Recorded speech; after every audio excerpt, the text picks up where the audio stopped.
What's going on, everybody?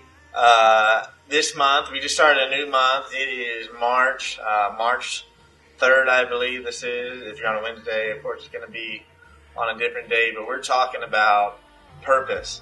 And one of the main things with purpose is dreams. Like, what's that thing that makes you come alive that you want to do? I remember when I just graduated high school, and I was a freshman in college. And I started to think about London. Like, it was really weird. I did not think anything about it. You know how, like, you think of a city or, like, a beach or anything, you're like, oh, it'd be cool to go there.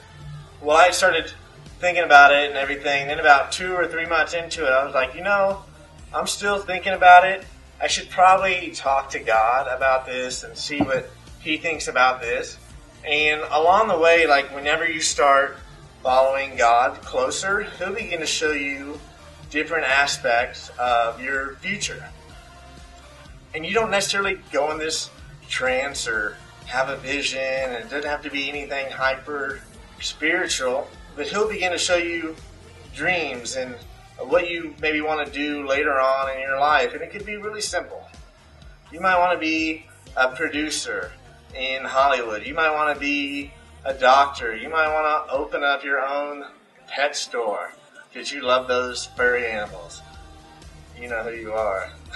Actually, I don't even know who that is. But anyway, you might want to be a veterinarian or open a Toys R Us, or maybe you want to be a mailman. Because mailmans are cool. And they get like Dr. Peppers on Christmas. If you didn't know about that. My grandma used to always give the mailman Dr. Peppers, like, on holidays. I always thought it was weird. Not sure why she did that. But anyway, as you can tell, I'm still remembering my grandma. But God can give you dreams about the future. And one of the things in my life, and God began to speak to me about London and certain things there, and He's shown me quite a bit about that. And maybe I'll just go visit there. Maybe I'll live there later on in life.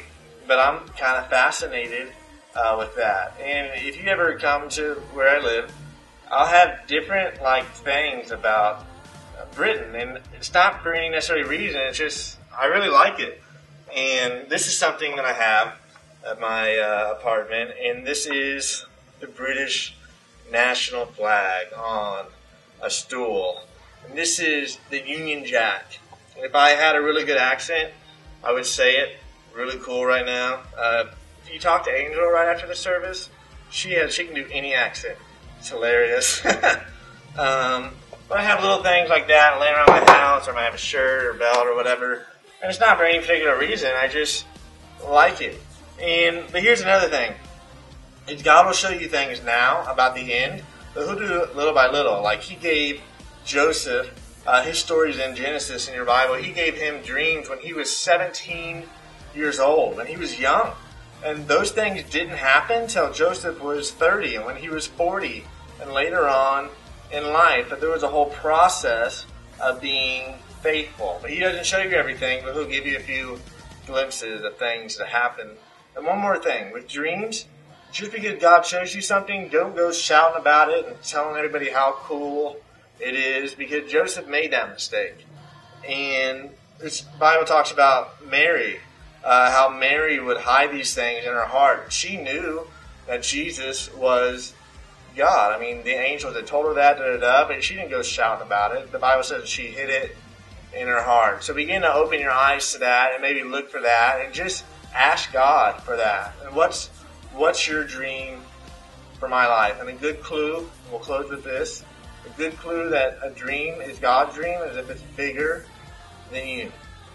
So we're going to be talking about purpose, going to be talking about dreams, but I love you guys. We're going to go ahead and jump into our message.